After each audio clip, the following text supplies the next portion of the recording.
From the banks of Dewey Lake, it's the Dewey Pod Monster.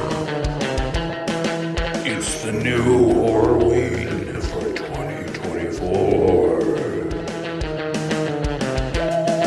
Welcome back. My name is John. This is the Dewey Pod Monster Podcast. This is your weekly podcast about consumption. We are proud members of the Run Podcast Network. You can find all of our previous episodes as well as all the other great shows on the Run Podcast Network at yourunpodcast.com.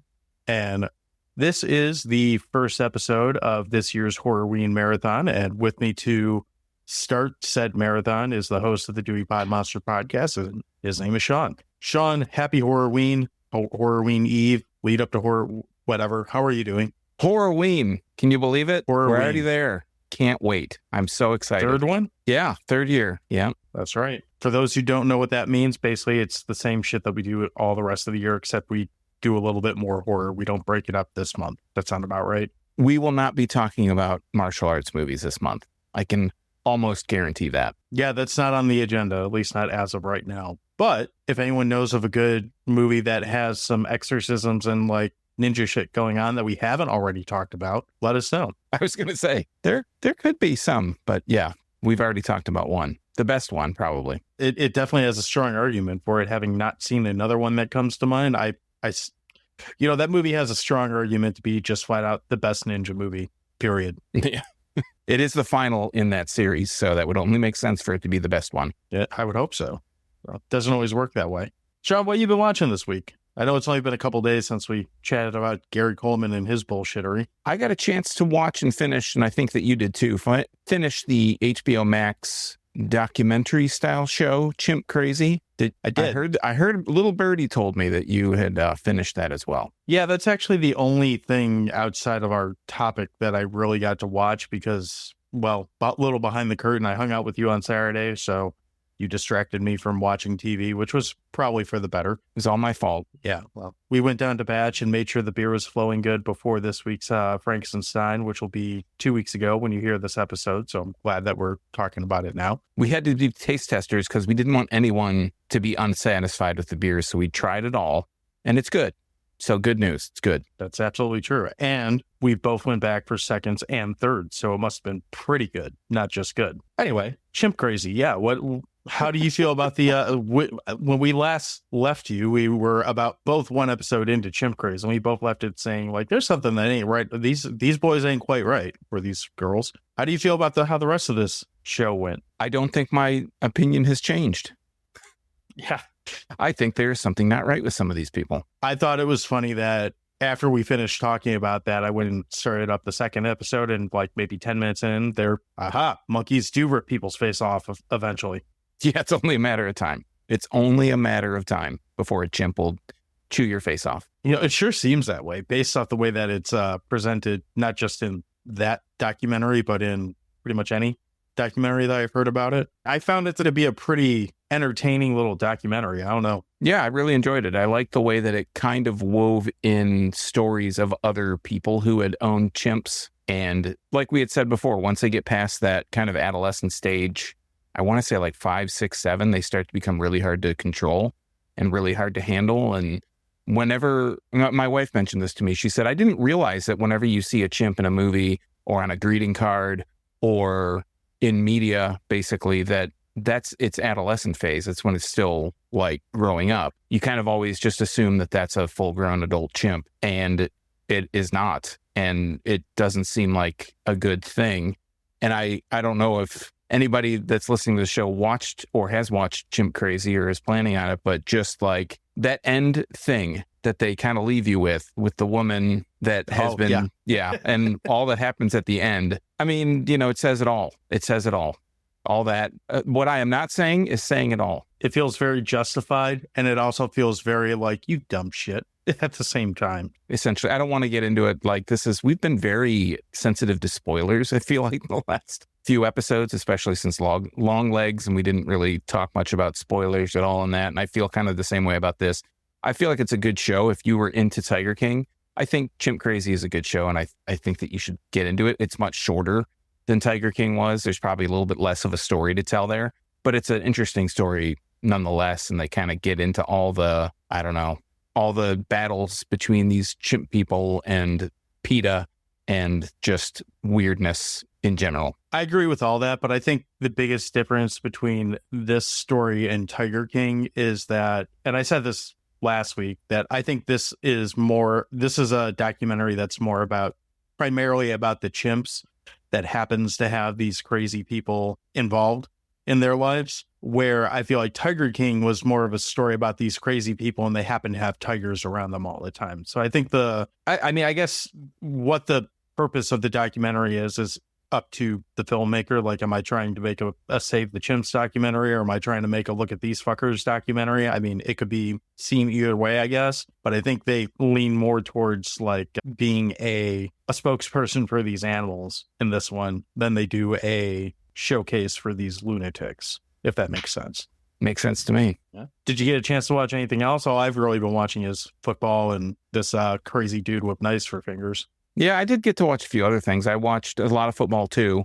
I watched UFC 306, which happened at the time of this recording, just passed. I got to see the last three fights. Yeah. I only heard about the last night and didn't get to watch it. It was crazy. So 306 took place at the Sphere in Las Vegas, and I turned it on to watch the last couple fights. And the fight that I tuned into was Brian Ortega and Diego Lopez. And I was watching it, and it looked like this Mexican scene, and they had like these banners with Mexican flags hanging off it, and they're waving in the wind. And I was like, is this supposed to be in Mexico? Like, I didn't realize it was at the Sphere. And they showed it, and I'm like, that has to be a screen. Like, how are they doing that? How is there like a just massive green screen? Is this AR? Like, how are they projecting this image? And then when I realized it was the Sphere, I was like, this is nuts. Like, I haven't seen anything inside. I've seen like the outside, and I've seen certain things. They project things on the outside that are happening on the inside. But it was crazy. Like, the whole way that they had that set up, the ring, the octagon was like real close to one of the edges. And I think they had to do it that way so they could fit seats in.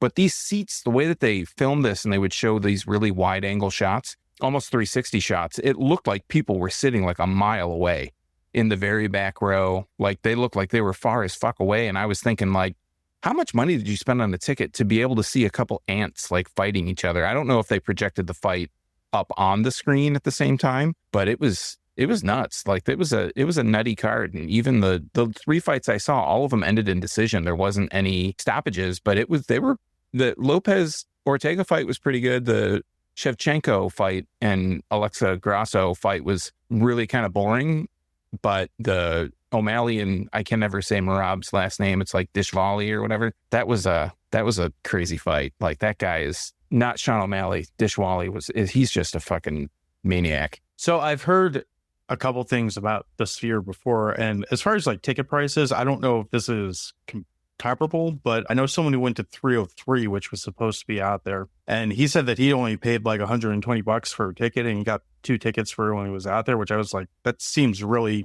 shockingly reasonable for a UFC event in Vegas at that venue. Like, I would have thought they'd be at least $500 for like the worst seat in the house, just because it's a new, building. But one of the guys I work with went there for a concert, and he said because of how those screens are for the whole innards of this stadium, he's like, you basically get vertigo multiple times just because there's so much going on around you. He goes, you would have fun with it because you'd probably go in there and take some drugs and go watch Cirque du Soleil or something and get like really confused. I'm like, yeah, that sounds like something I would do. Yeah, I'm like, that sounds good. They cracked down, I heard, pretty good on illegal substances at that place. That's why you take them before you get in. People tripping balls and shit, and I guess, yeah. Well, they probably don't want you getting hurt or freaking out. I would imagine, like, if you're on, I guess it depends, but like psychedelics, I'm sure they don't want someone in there on like, PCP or something and getting really like tripped out and just going nuts. I think most small business owners would enjoy patrons on PCP in their facilities. Well, just in general, liven up the place. I mean, it is Vegas. It's probably more common in Vegas than it is in, Novi, Michigan. Yeah, I don't know. I wouldn't mind seeing something there, but there's like outside of UFC events, I can't imagine what would be in that arena that I would really have interest in going to see. Besides you two, of course. Well, and I do not have interest in them. And then lastly, but not leastly, I wanted to just mention, I have not brought it up on this show, but I've really been enjoying Found Footage Festival on YouTube. They have a live show that they do. I think it's on Tuesdays, so I usually catch it on the weekend. And it's a cool show. They're 4 hosts, and they bring their videos, or they'll bring like a guest on, a guest celebrity, which may or may not be like someone you actually recognize or know who they are. But if you've been following them for a while, they have their own little language that they speak and things that they say. I really just enjoy that whole scene of finding weird shit on VHS and then bringing it to the audience. And, they have their little segments and stuff. So I just wanted to kind of give a shout out to that. If you're into weird shit on VHS, or if you've ever watched any of the found footage festival stuff, either live or the events that they've released to the home market, they do have a YouTube channel, and they still do live events. So it's pretty cool to watch. I get a kick out of it. Well, hot damn. Yeah, like you said, the only thing I really watched was Chimp Crazy, and I watched about half of Psycho Cop and fell asleep because it was either too psycho or not psycho enough, or I was just tired. I'm not sure. Yeah, that's pretty much all I got. So do we want to talk about our topic for the week, or do we want to just call it a week and end this episode 40 minutes early? Yeah, Horrorween was fun. Oh, no, we should probably talk about our topic for the day. Fine.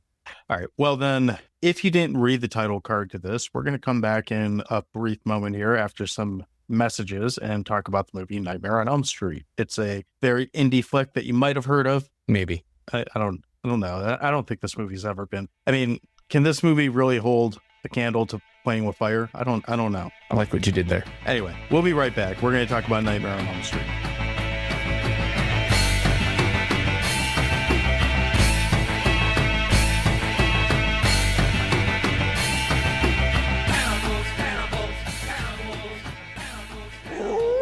Hey, this is John, and I'm here to tell you about another exciting podcast that you can find on the You Run Podcast Network. Do you like spooky stuff? Then check out the Paranormal Misfits podcast. This podcast features your favorite besties diving fearlessly into the paranormal, uncovering mysterious phenomena, unraveling mind-bending conspiracies, and sharing their thoughts on all things horror. Head over to yourunpodcast.com now and check out the Paranormal Misfits podcast, as well as all the other great shows on the You Run Podcast Network. So we're back, and as I mentioned, we're going to talk about this little independent film. It's called A Nightmare on Elm Street, and we start each independent film or each regular film with a third-party review. This time we're over on Rotten Tomatoes. I almost said Rotten Potatoes for some reason.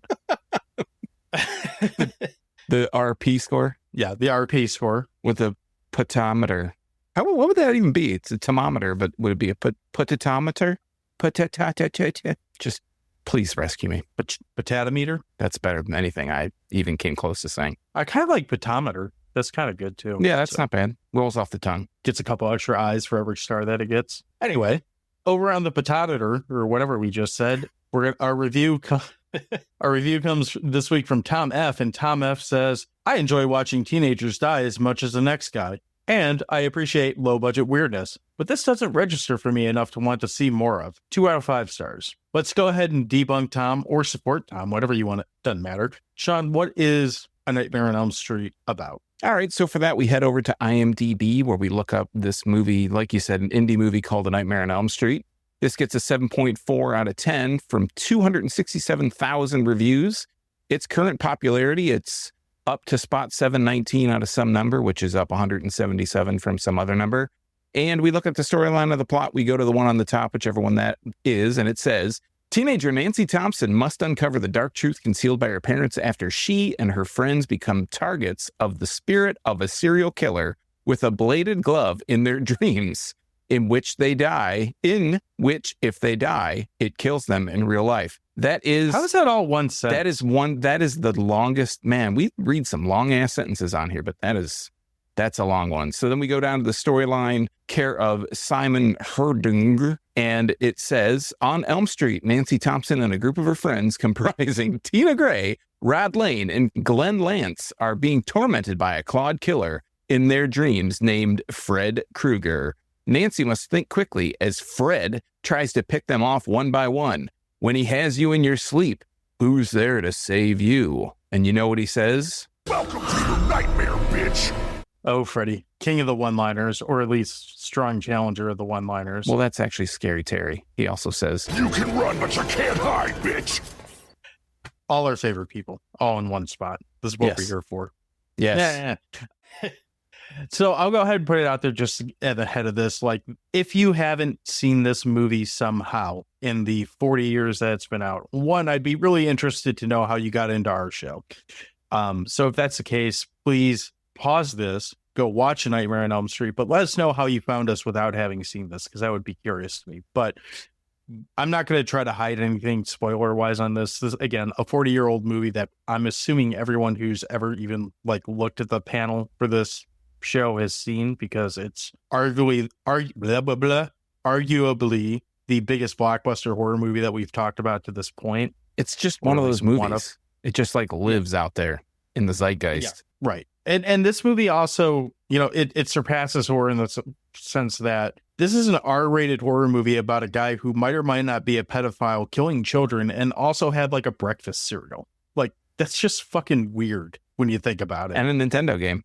And tons of children's toys, amongst many, many other, like the marketing for this guy's marketing department, like he should have ran for president, because he's up there with all the other criminals that we have running around for president, I guess. So who else is who's in this movie? We haven't said anything other than talk about Nice for Fingers and, you know, teenagers. Who's in this movie? So we've got a few people that are somewhat recognizable. I think number one is Robert Englund, who plays the titular character of, well, I guess he's not titular, is he? Freddy Krueger is played by Robert Englund. He's a guy with a bunch of goofy makeup on. We've got someone who is really probably primarily known for the series, Heather Langenkamp, who's been in obviously a lot of other stuff, but this is the thing that she's most known for. We've got John Saxon, who's, for me, always a mark of quality. He is in Nightmare Beach, which is a great movie that I love. He's in, what's the fucking Bruce Lee movie? He's in Enter the Dragon. He's been in, we've talked about him a few times. He was in Hands of Steel. We talked about that a little while ago. We've also got Amanda Weiss, who plays Tina Gray. She's basically a working actress. She's been in a ton of stuff. I remember her from this movie and Better Off Dead. And lastly, but not leastly, we've got Johnny Depp. This is his first film role. Johnny Depp, no shit. Doesn't look like Johnny Depp. I mean, he kind of looks like Johnny Depp. Sure as shit doesn't sound like what I think Johnny Depp should sound like. This is very much so like pre-millionaire Johnny Depp this is pre-Pirates of the Caribbean Johnny Depp for sure. Because I feel like after pre-defecation in bed Johnny Depp. It was a photograph of the bed, our bed, and on my side of the bed was human fecal matter. Yeah, well, I'm fine with that part. But I feel like after Johnny Depp played, was it Jack Sparrow or whatever? After he played the pirate, was it Jack Sparrow? Was that Jack Sparrow would be the pirate, yes. I feel like after that, that just was Johnny Depp to an extent. Like his look, his way of talking, his way of moving, I'm not saying he's as bombastic as he is in those movies, but he's got a little bit of that in everything since then. Yeah, and he's always been one of those kind of chameleon actors who seems like he can play any kind of role, or he could. So he would pop up in weird shit. He's played Hunter S. Thompson, for Christ's sake, you know, all the way down to some guy looking for his satanic whatever shit, whatever that, the fifth gate or whatever that, ninth gate, fifth gate, one of those. There's some gates he found. So he's been in a ton of Forgot about that shit. Yeah. Forgot about that movie. Hey, always digging up the good ones. So, Sean, we mentioned this movie being a bit of a big deal. So let's start, before we get into the movie any more than we already have.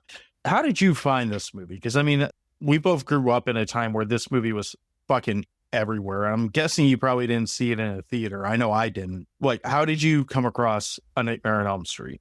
I definitely didn't see this in the theater. I can tell you that for sure. I feel like the first time I watched this was probably around 87. So I would have been about 10. And I know I watched it with my sister. My sister's 10 years older than me. She would, we would rent movies together when movies were available like everywhere.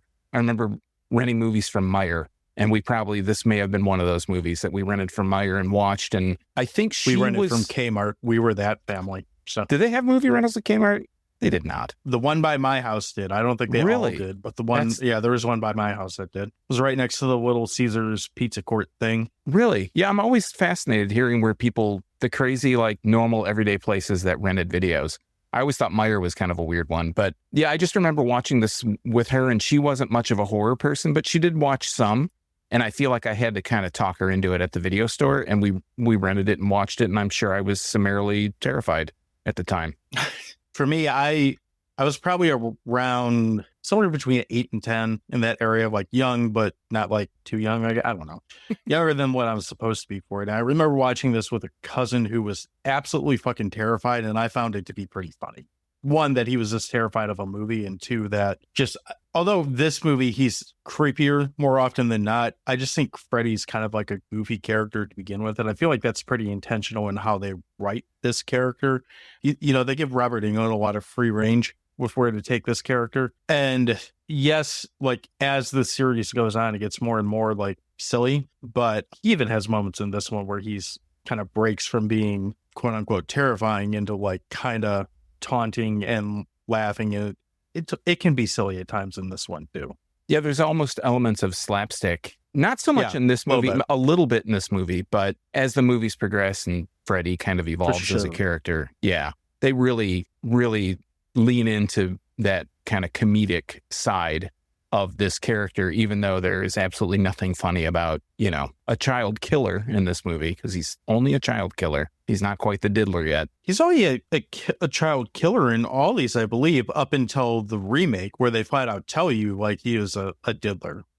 It's implied in this one, right? But it's never like flat like the remake like flat out says it. And I have watched all these, but it's been a while since I've watched most of these. Because usually I kind of watch 1 through 3 and then I kind of peace out on them after that. But I don't remember them saying it explicitly that he's a diddler in any of them other than the remake. But I could be wrong about that. Someone can fact check me. Hopefully they do. When was the last time you watched this movie before this viewing? Sometime it was on Netflix recently. The whole like original run of movies. So I think I was just bored and like, you know, that I don't want to get up and actually move the 4 feet to like do something. I don't want to make a decision. So I just kind of watched it on Put there. this on. Let it go. Yeah, pretty much. So I watched it within the last 6 months because of that. But prior to that, this isn't one that I watch every year. This is one that I probably watch every like 2 to 5 years, something like that. Like this movie it certainly has every right to be called the classic and be held in the esteem that it is. But for me, this one, like this whole franchise, isn't one that I feel they need to go back to quite as much as some of the other franchises that we've either started on or talked about over the course of this show. You? A long time, honestly. Mm-hmm. I can't remember the last time I watched it. It's been a long time. I will say, for me, this time watching it, I probably had more fun with it this time than I've had in quite a while. Like, I found myself not thinking too much about it, which sometimes, like, when you think too much about a movie, it can almost take something away from it. Like, I found myself just kind of like, I'm just going to go for the ride of this movie and kind of let it take me wherever it wants to take me. And on the one hand, I found a lot more plot holes than I usually do. Like, how does this make sense? How does that make sense? Like, types of things. And I also realized, like, Freddy Krueger's powers in this movie are very unclear, to put it nicely. Like, there's things in this movie that's like, yeah, there's things that are very unclear in the sense that, like, so he can do this in a dream or he can't do this in a dream. He can do this in real life. He like can't, like the line between dream and reality is extremely blurred. But that said, watching it this time, I kind of had a new appreciation. I mean, I've noticed it before, but not to this extent, that this movie does a really good job of blurring the line of dream and reality in the story better than what I remembered, to the point where I found so many scenes where I was watching it thinking, you really could spin this that like she's going in and out of dreams throughout the majority of this film. And it plays really flawlessly in that sense, which I think is a kind of a cool, like, especially having watched it, you know, a couple days ago, having it fresh. I'm like, that's kind of a cool way to do storytelling, is to blur the line that much that you never really have this like clear perception of, is this like, in movie phrase, real life, or is this dream world where they're at right now? You could even argue that the whole thing is in a dream. But before we really get into that, do you want to give us like your cliff notes of what this movie's about? Because I feel like we don't necessarily need to go like point by point on this movie, because it is kind of so ubiquitous in pop culture. Most horror fans, I would think, know at least Freddy, the lore, you know, his deal. But what's like the quick and dirty about A Nightmare on Elm Street? What do you think about it, plot wise? I'd say, break it down for us, fellas. I'd say the quick and dirty with this is our main character is Nancy. Her parents killed this potential diddler / child killer in Frederick Krueger sometime in the past. And as a result of that, he's haunting the children of Elm Street. And that would be the quick and dirty for it. Yeah, and shit goes, awry. That's the easiest way to put it. This, for a slasher movie, is probably the most supernatural of the big slashers. In fact, probably is an understatement. This is the most supernatural of the big slasher villains because this deals with essentially a ghost, I guess you would call him, or a spirit, a demon. I don't know, whatever he would be turned into. There's never a clear explanation to the majority of the things in this movie. And that's something that's a constant through this. Like, you never find out how Freddy is able to reanimate into whatever the fuck he is by the time we get to this movie, which I actually kind of like. Like, I'm not asking for, the prequel where we find out that Freddy was like, this is just Pumpkinhead number 4 or something. Like, he's never really given that like genesis other than what he was before he was killed. I think that works. Give me the scientific breakdown of how this can happen and et cetera, et cetera. There's none of that shit. Yeah. It's just, It is. Which is actually surprising for Hollywood. Like, they've made, what, eight of these if you count the reboot, and they've never tried to do that? I haven't seen the reboot. Don't they have a little bit of pre-story about Fred? I've only seen the reboot once. I own it, but I've only seen it once. And I remember the story being told in a similar way to this. Like, Freddy shows up and starts fucking with Nancy, essentially. And then eventually it gets to the point where Nancy's like, WTF, Mom? And she's like, well, actually, we murdered this guy, and he was a diddler, and we murdered him, and now you're fucked. So, it's my Cliff Notes theater for that one. Nice. I don't remember them going into how he got his powers or how he came back to life or anything like that. And again, especially if you start thinking about the why and how in this movie, it almost ruins the movie. So the fact that they don't ever do that, again, could be wrong, but I think it plays this movie's strengths. I would agree. And I think the thing that I like about this movie and Freddy in general is that this movie feels very different from what we would consider like we've talked about this several times, right? So this is no secret. Like the Mount Rushmore of horror, right? We're going to say it's probably Jason. We're going to have Michael. We're going to have, I don't know, maybe Ghostface or who else possibly. And then Freddy's going to be on there. I think for me, Freddy is up there. Absolutely up there. Oh, I'm not even that big a fan of Freddy, but I think your 3 has to be Michael, Jason, and Freddy. And then your 4th would be, for me, it's probably Ghostface, but I could see why a lot of people would say like Leatherface. Or I think that's probably where you'd see the argument is Leatherface, Ghostface, and then there's a couple maniacs that are going to be like, it's Chucky, No way, it's Bride of Chucky. So, but he's different. Freddy's different because, so basically he's introduced through teenagers' dreams. He becomes this shared dream experience in the movie where they all, the 3 or 4 teenagers all kind of dream of him at the same time. And there's not really any lore built in about him until you get to the point where the parents admit that they had something to do with Freddy's demise. But Freddy talks like none of these other than Ghostface. And Ghostface doesn't really ever talk on screen, does he? He always talks through like phone calls and stuff. I don't think he's maybe in the later ones. I think he does in the later ones, yeah. But Freddy was the first one. Even when he does, he's pulling the voice thing out, so it doesn't matter. And we should mention too, because I don't think we said his name yet. Did we mention this is Wes Craven's first major? We didn't. So anyway, major faux pas on our part. Freddy's the only one that talks, so he's the only one that really has any personality. And I think that with him talking and kind of making the quips and the puns and just being like dementedly comedic, it adds another dimension to the character that none of the other guys have. And the other thing about Freddy is that he exists in your dreams. He exists in that dream world. I think that's fucked up. Like, you're never going to get away from him because you have to sleep. You have to dream. You can't avoid that. Even though throughout all the series and this movie, Nancy's like drinking coffee after coffee after coffee, like taking caffeine pills and NoDoz and all that stuff to try and stay awake so that she can meet up with... Not die. Yeah, exactly. Not meet up with Freddy, but she has this like idea in her head that if she can grab Freddy in her dream and somehow force herself awake, she can pull him into the real world. That's a really horrifying idea or thought, that this character, this killer exists in your dreams and can kill you in your sleep. And that's, tough shit. He basically makes the rules up. He writes the rules as he goes. If he wants to let you kind of win a little bit and then he just kills you, he does that. Or he just kills you.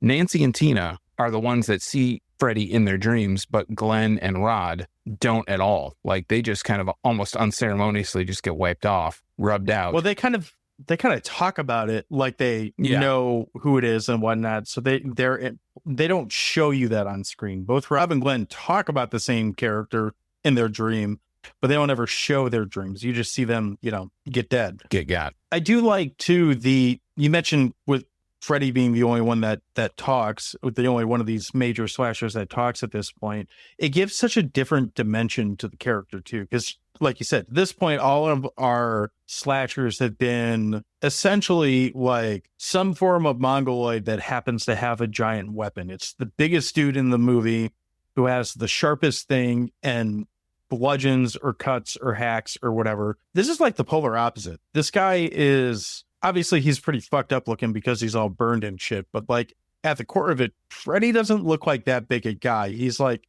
if nothing else, he's lanky. He's not like all, yoked up or anything. Especially when he stretches his arms out in that first scene. Well, was getting that.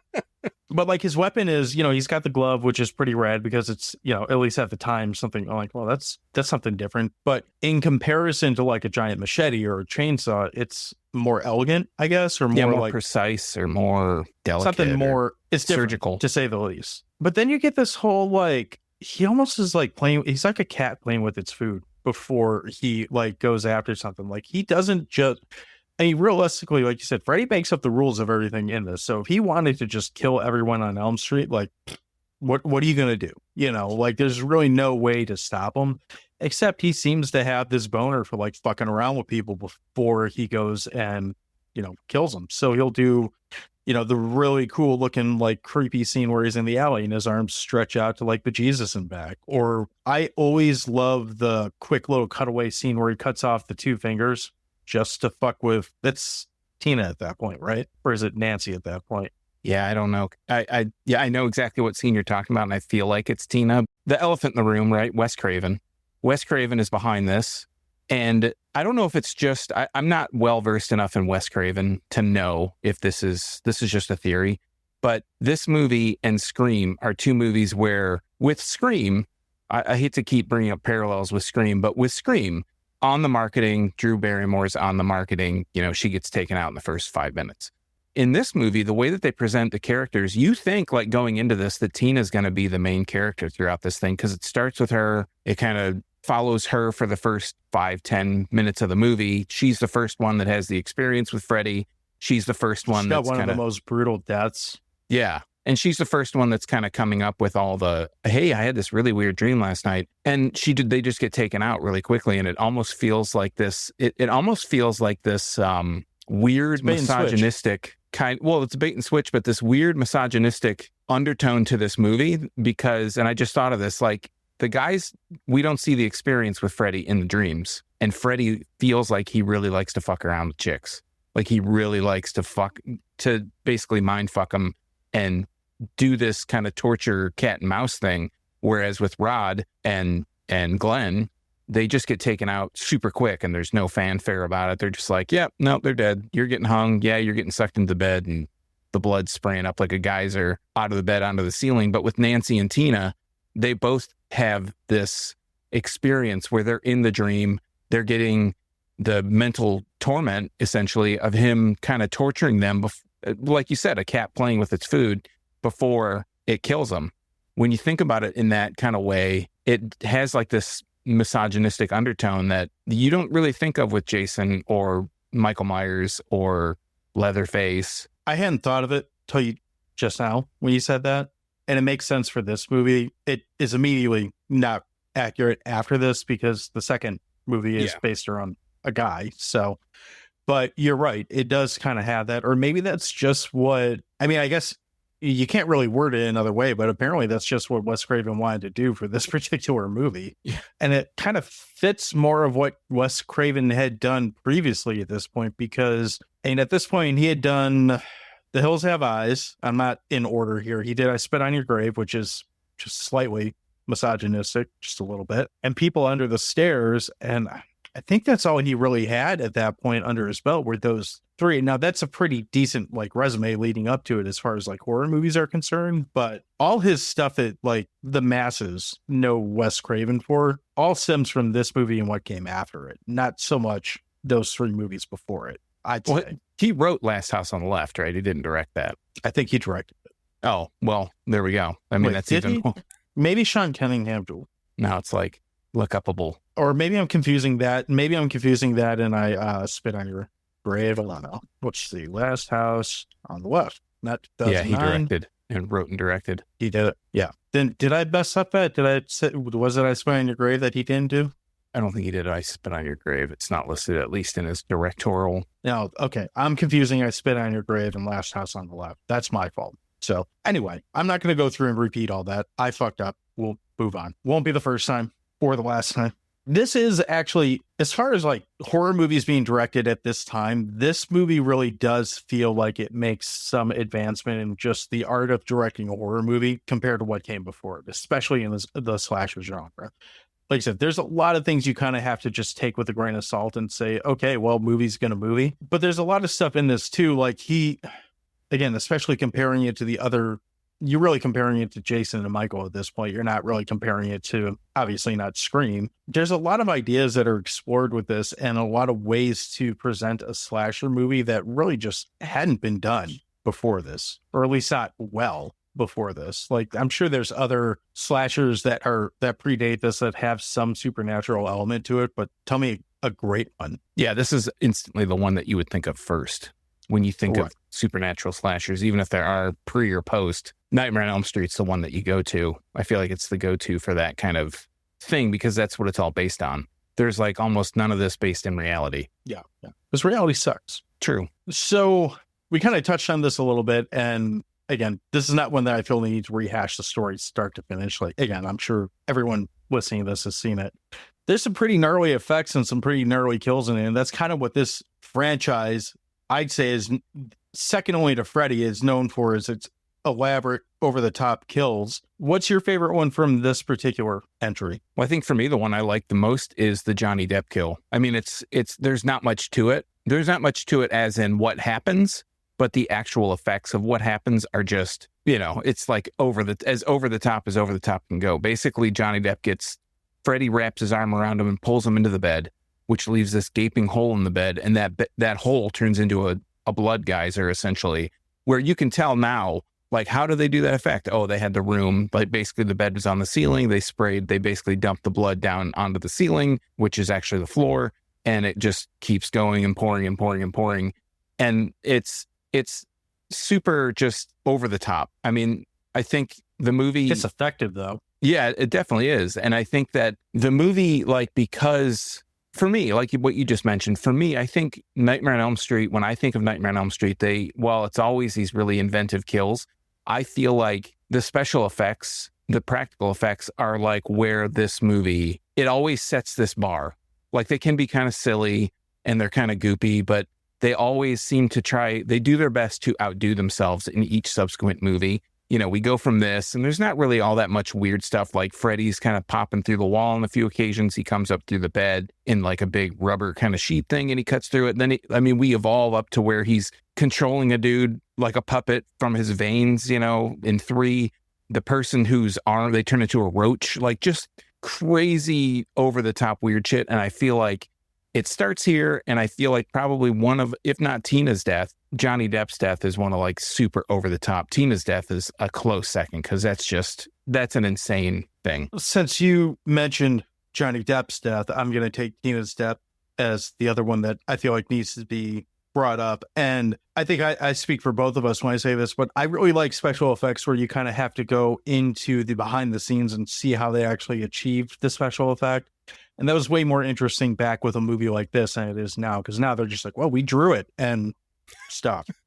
I used my mouse, moved it around. Right. But both these effects involve not just like flipping a camera over, like drilling the hole in the roof. Like both these were on this giant, the whole room is on a giant rig that actually would spin the room and enable them to kind of take characters from the floor, move them up the wall, and then occasionally on the ceiling or whatever. And you can watch it now and you can see things in it, like with Tina's death specifically, where like, all right, there's some wire work going on here, and that's a little wacky, little weird how it looks.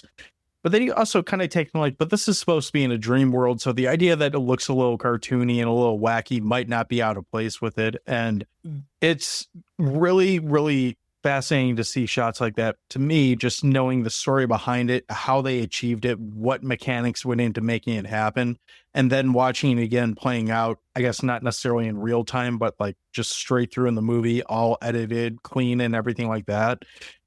This movie really does set a very, very high bar for practical effects. And, you know, if you're one of those people that just wants like a body count, his numbers like pale in comparison to, you know, the other guys that we talked about. Like he doesn't have the same body count, but when Freddy's going for the hoop, like he hits the paint hard and he's, you know, and he's crashing them boards. Yeah, it's pretty impressive from that aspect of it. And yeah, those two deaths definitely, Tina and Glenn, Johnny Depp, whatever we're calling them, those two are definitely the ones as far as like kills go that they don't only stick out in this movie, they stick out in this franchise because they're not only crazy, they're not only over the top and like interesting to watch. On the other hand, they're not cartoony. They're not turning into bugs or like Freddy doesn't turn into like a giant penis worm and like digest them or shit like that all comes later. We're building up to that. Right. And it works way better at just being freaky as shit.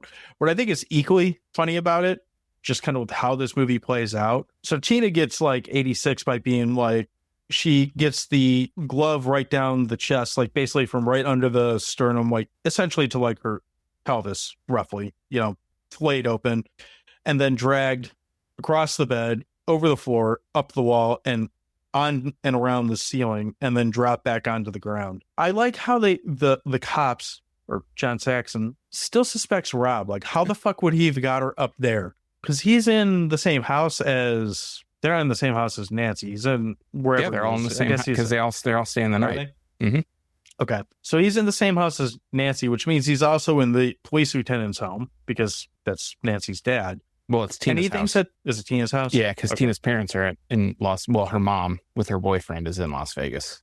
And that they are like, hey, we got to get a hold of her. She's in Las Vegas and let her know that this happened. No. Well, I fucked up then. Anyway, the idea that like the cops just automatically suspect the boyfriend, I'm like, yeah, but there's a lot of weird shit that would have happened in there that how do you explain how he got her up on the ceiling? Seems far-fetched. And then equally confusing, the investigation around Johnny Depp's death seems woefully like lost and hopeless because they're not quite saying like they're not saying like another kid killed him, but they're also like, I got nothing, which seems fair, all things considered. One of my favorite quotes comes right after the Johnny Depp scene, and the police show up, coroner, whatever. They show up, and there's like a voiceover that says, "You won't need a stretcher up there. You'll need a mop." And they just have like the ceiling. It has like a blood, like a stain that's soaked through from the floor above, and it's just dripping down. A guy moves a bucket to like catch the blood in. It's just, yeah, he's just atomized. He's just turned into liquid. You know, he's just like someone threw him in the blender on the highest setting and just pulsed it a few hundred times. And, oh, this is what we got. Just a bunch of goop. Yeah, it's pretty rad. What other things do we like about this movie? I'm a big fan of Nancy's mom's hidden vodka bottle stash. I think there's 4 that she produces out of nowhere. 4 bottles that she's hidden, not to mention the one that she's sitting there with her Cheerios, just like slugging down straight from the bottle as she's scooping Frosted Flakes in her mouth. I wrote, Nancy's mom is a big booze bag. What kind of hooch is she drinking? Is that vodka? I think it's vodka. I'm assuming it's vodka. A glazed bottle or whatever. Yeah, but it is clear. It's a clear liquid. Yeah, at first I was like, does this bottle have freezer burn? And then after she started producing them from her bed and from the linen closet and seemingly everywhere else, I'm like, no, that's just like a frosted bottle or something. I love the fire scene when they light Freddy on fire and the person in the fire suit looks like Vern Troyer, but a tall Vern Troyer, like they stretched him out. I was like, oh, that's firework is always, to me, that's always impressive when you can do that. Someone lights themselves on fire, essentially, especially when they light their heads on fire and they've got some kind of mask on. That shit's got to be hard. That's got to be hard work. Have you heard how far he was supposed to go in that burn scene? No. I'm guessing like a foot. I don't know what the actual footage, like square footage would be or whatever, but he gets lit behind the furnace. Mm-hmm. And the furnace is probably like, I'm looking at my couch as if it's like an actual facsimile, but the furnace is probably like 10 to 12 steps to the staircase. So the instruction for the guy in the burn suit was you get lit and you get to the bottom of the staircase and you fall. So you're looking at 5 feet tops, something like that. The guy that was on fire decided he's going to chase Nancy up the stairs. She slams the door on him, which pushes him back. He attacks the door. Like everything that happens from the bottom of the stairs up. So we're talking like 45 seconds, a minute of burn footage. He just kept going and they just left it all in because why the fuck wouldn't you, right? Right. Yeah, you got more for your money than you bargained for. It's a pretty impressive burn scene. Like this is, I mean, I feel like we've had this conversation recently. I don't think this is the longest burn scene in history. It might have been in 1984, but it's a pretty long burn scene for any movie, really. The other thing I think about this movie that I really like is you can tell that Robert Englund is just loving the shit out of doing this. He was in every movie but the last one, right? The remake, the reboot, as Freddy at least. I don't know if he was a cameo or something. There's parts of part 2 where he's not Freddy, but if I remember right, the story is like they started shooting it with this other guy whose name I don't remember, but it looked so wrong that they got rid of most of that and brought Robert Englund in and redid a bunch of it. And the other thing is, does Freddy seem goopier, like wetter and more jelly, like look, he's all gelled up or something, like his skin? Because it feels like as it goes along, he's still shiny. He's got like he looks like Freddy. But I feel like in this one, he just looks extra greasy or goopy or wet. I feel like in this one, he looks like his burns or his wounds are fresher. Like they look more sticky and I guess gooey is a way you could put it. Like he looks gnarlier in this one than he does in other ones. I mean, he looks kind of gnarly in other ones too, but he looks like, well, I guess this goes along with the character. Like as he got more slapsticky, he also got less like creepy looking. Maybe it's because we've seen him so much by that point. Like in this one, you're looking at the first impression. And you don't really get to see him all that much. Yeah, he's in the dark a lot. He's in the dark. He's shadowed. You don't get a very clear look at him, where I think pretty much every movie after this, he's lit up and, sometimes he's dressed up like front and center. Yeah. Sometimes he's dressed up like fucking the Wicked Witch of the West and, doing all kinds of shit. So he definitely has a creepier look in this one. I think he looks a little just more mangled in general, though. Like I said, everything looks fresher and yeah, you don't want to cuddle with this guy. Is there anything you don't like about this movie? Or any gripes, any turds that need to be thrown at it non-discreetly? I mean, not really. Just like you said, some of it's kind of unbelievable. Two of the things that come to mind are when Nancy is sleeping, she's in the dream world, but she's not quite sure. She's waiting for Glenn to meet her up on her porch, and I think they're going to go look at Rod at the jail. And she just climbs up the side of the jail, and she's like looking in on him. Yeah, it's just like the most unsecured jail of all time that you could just climb up the side of it and like look at people in there and point your finger and laugh at them or whatever they're doing. And the other thing is when Nancy sets up the Home Alone house, she's setting up the booby traps and the sledgehammer that comes down. That thing just drops, hits Freddy. He's like, ooh, and then he just kind of gets up and he starts running around again. And the other thing is the tripwire, when he knocks the tripwire, and she's setting up this elaborate booby trap. Basically, there's two things. There's the hammer and there's this elaborate like tripwire that's set up to like flip a switch or something, and the light bulb's full of gunpowder. And she's like, she's shucking shotgun shells to say that 5 times fast. She's shucking these shotgun shells to get the gunpowder into this light bulb. And the amount of gunpowder, she must have went through an entire like box of shotgun shells. But then when it actually goes off, it's just like a little pop and it doesn't do shit to him. He like kind of shrugs it might it have been slightly more effective to just shoot him with a shotgun. Yeah. Right. Just set that over by the staircase in your dream, and then you can come by and pick it up and rack it and take care of them. I don't know. That was the ending is also not the ending, but when Freddy kind of jumps on Nancy's mom and I think he's on fire, right, at that scene. And he's kind of flailing around with her, and they throw the blanket on her and they pull it up, and it's just like this blue light, and they sink in. The mom's skeletal hand kind of raises up and it sinks in. I never quite got that. Yeah. I was like, what does that have to, and is this the dream? I guess it would have to be because Freddy's there. But I do like, and just to go back to the likes again, I really do like that this movie, and I feel like it's a hallmark of A Nightmare on Elm Street, is that they do a really good job of the character will just like blink and like nod for a second, and then they'll like open their eyes and nothing will look any different, but they are in the dream world at that point. And that is always super freaky to me. Well, that's what I was saying about the seamlessness between you never 100% know when you're in reality in this movie and when you're in the dream world. They do so good at like kind of blurring the lines between the two, more so than any others in this series. I want to say, because I forgot about this, and we haven't mentioned this, it's kind of like we didn't mention Wes Craven at first. I really love the shot of the bathtub scene. Like that scene it's an iconic scene in the horror period. Like but it's shot so well. And I mean, it's kind of creepy if you think about it, because I know she's like 20 at the time of filming the movie, but you're like, am I supposed to be watching this? But I always felt like it was a little homage to Jaws, just the way that it's in the water and then, it pops up. And I don't know if that's what it's supposed to be. But for those who don't know, Nancy Singh in the bathtub, she's already kind of figuring out what this Kruger Frederick guy is. She dozes off in the bathtub and like you just see his glove kind of come up between her legs, and she like comes to a little bit, it goes back under, and then she must doze off again because all of a sudden he pulls her under the water. And what's really cool about the shot, aside from the camera angle where the glove comes up, is you're basically looking at like a black screen, and there's just this little hole of light at the top of the screen that's just from wherever she got pulled in from, the bubbles or whatever, and she's struggling to get out. And it's a really freaky, weird like dream sequence shot that just looks really, really good in this film. It's one of the cooler scenes that doesn't involve a super crazy like special effect or anything like that. It's absolutely worth mentioning. And then that scene is like often replicated, right? Because it kind of does the same thing in Slither. We've seen it in countless things where where they kind of tape that same style. Yeah. And it's never been as good. Slither is probably one of the ones that has done it not better than the original, but better than a lot of the replications. I mean, when they tried to redo it for the remake, it just felt like, I mean, yeah, but no. I don't know. Bit of a been there, done that kind of thing. Of all the scenes that you're going to try to replicate from that movie, I feel like that's the one that you should just let it be on its own, because you're not going to get it better than what was already done, in my opinion. But maybe I'm wrong.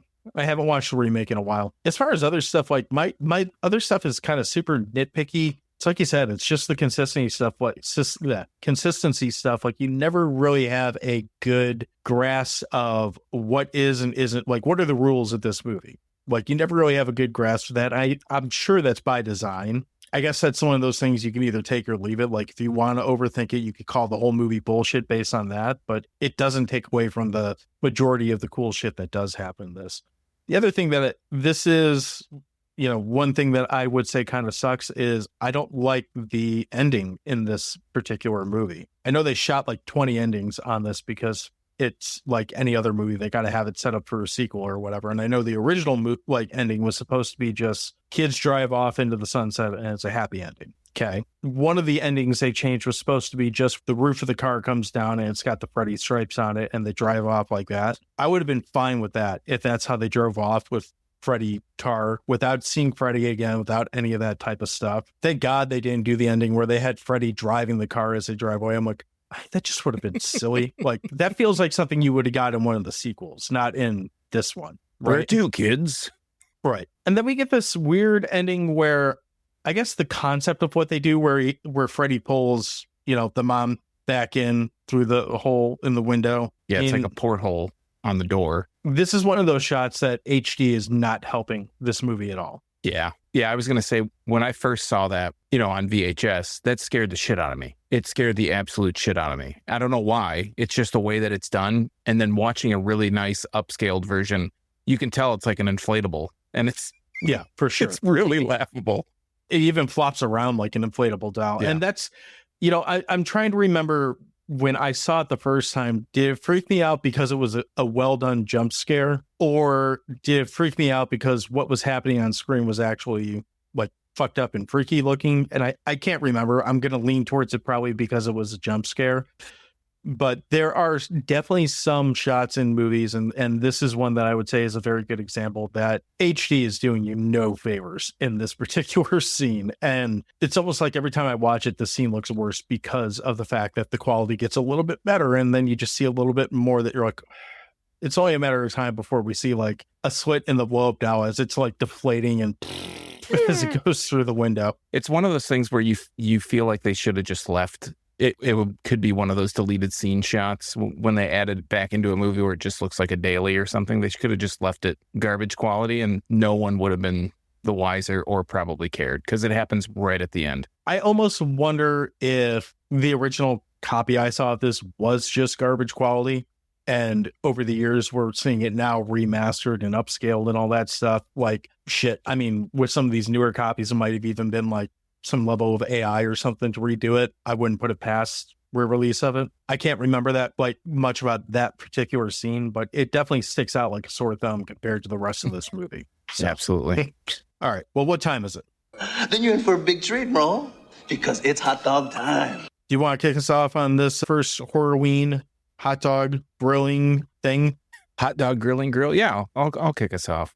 So for our third annual Horrorween, I'll start us off talking about A Nightmare on Elm Street. So like I've said before, I always have a little sweet spot in my heart for Freddy. I just enjoy the way that they mix in these movies like dark humor and terror with his character.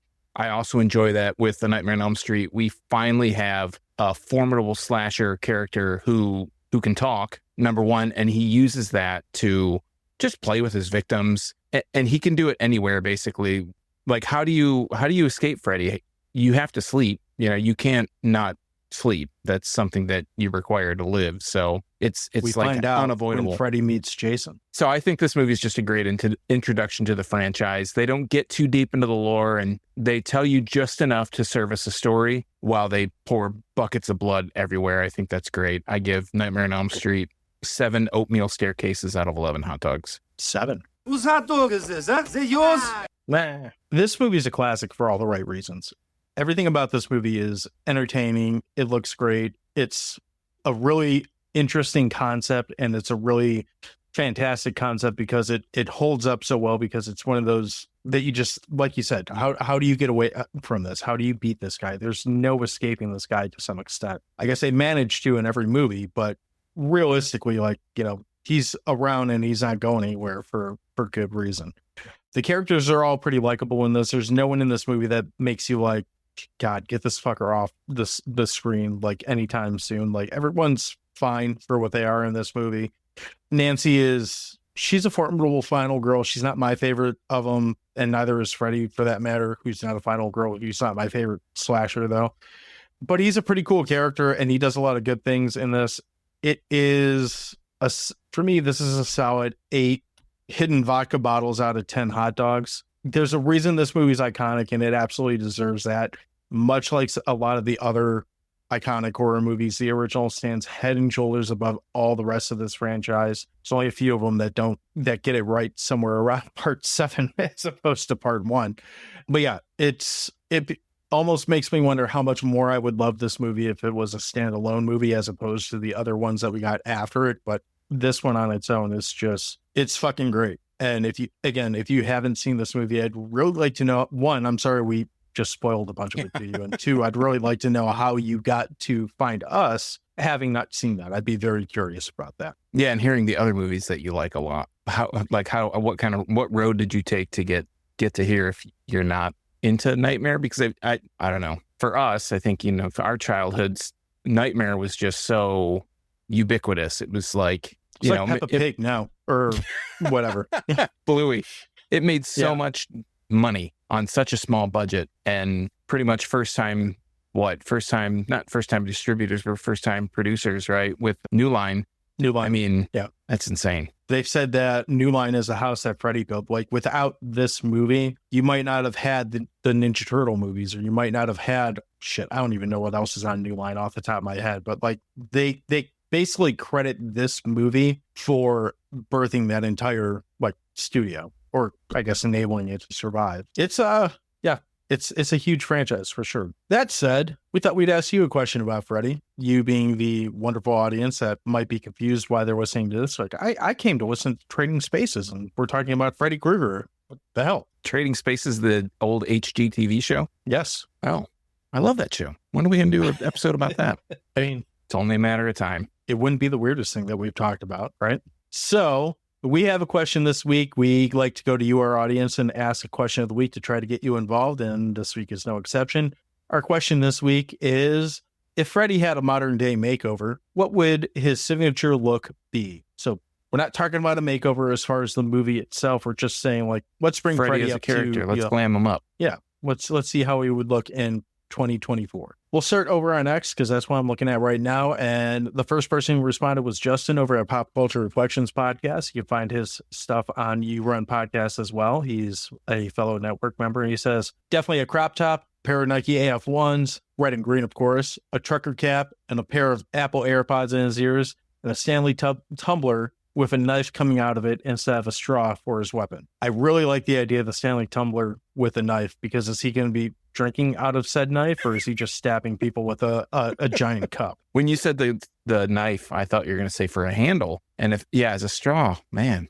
I love the rest of the outfit, though. I want to see what Freddy Krueger's belly looks like, and I don't want it to look like Quado. I mean, we see what his chest looks like. I imagine it's pretty similar to that. Do you think it always looks like that, though? Or just that? I mean, it hasn't every time scene? That's come up in the movie. Because they've shown it in other ones, too.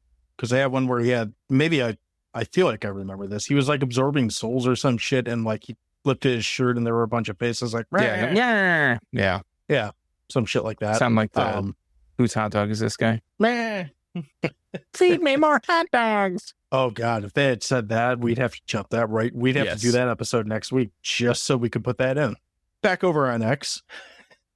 This might be my favorite response just because I want to see this person play Freddy Krueger. I'm not 100% sure that BP got what I was asking for in the question, but I still love it. BP from over at Let's Talk Horror, who you'll get to hear more of this month, said, Tommy Wiseau for sure. He has a signature look of his own. I'd love to see him as Freddy.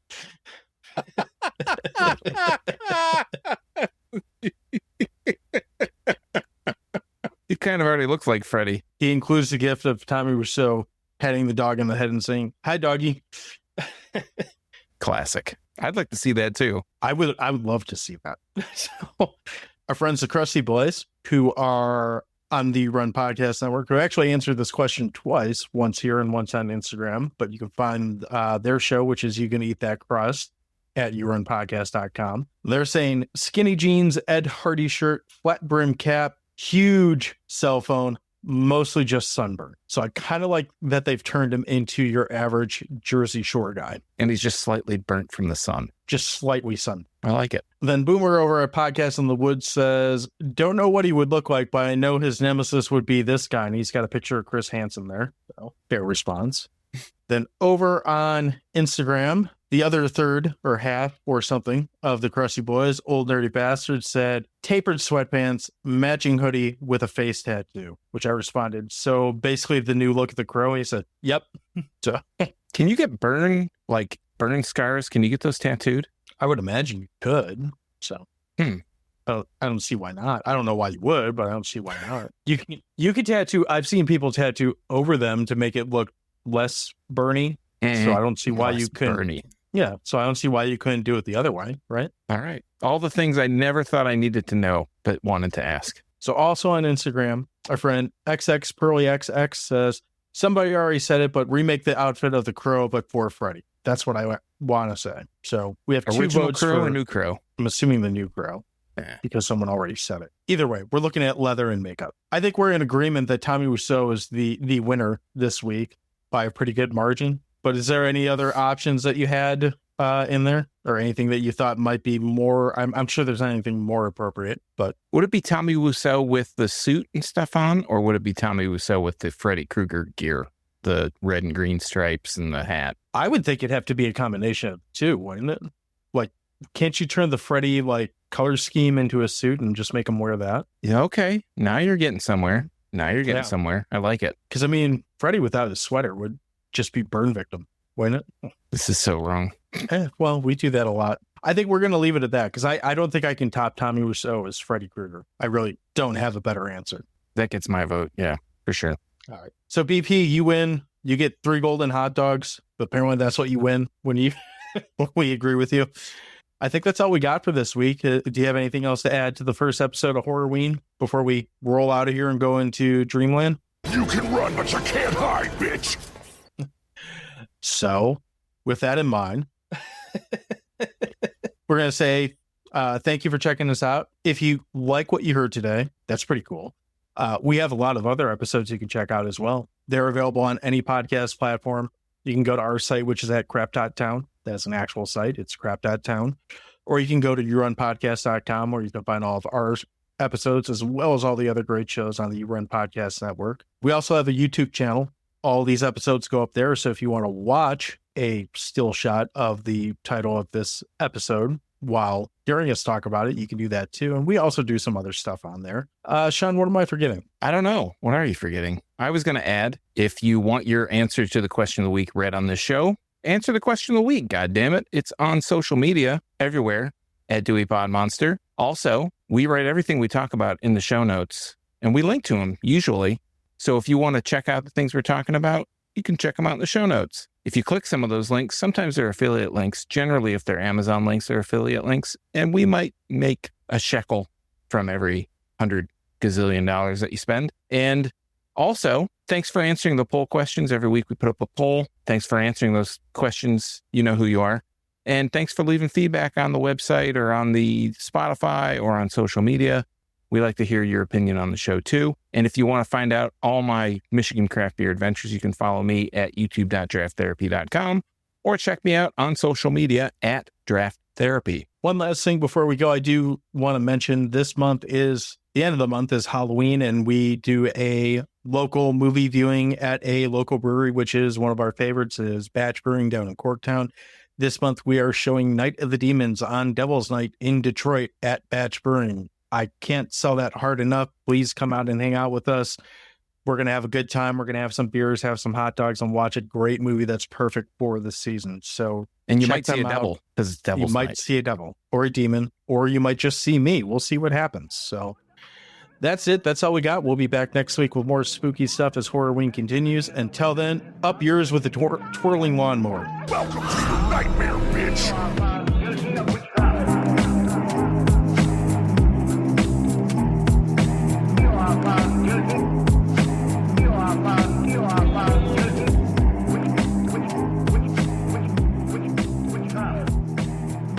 Teenager Nancy Thompson must uncover the dark truth concealed by her parents after she and her friends become targets of the spirit of a serial killer with the bladed, God damn it, I'm going to start that over. Teenager Nancy Thompson must... Make it better with the bladed, God damn it. Sorry. What's the fucking Bruce Lee movie? Is that it? Are you done?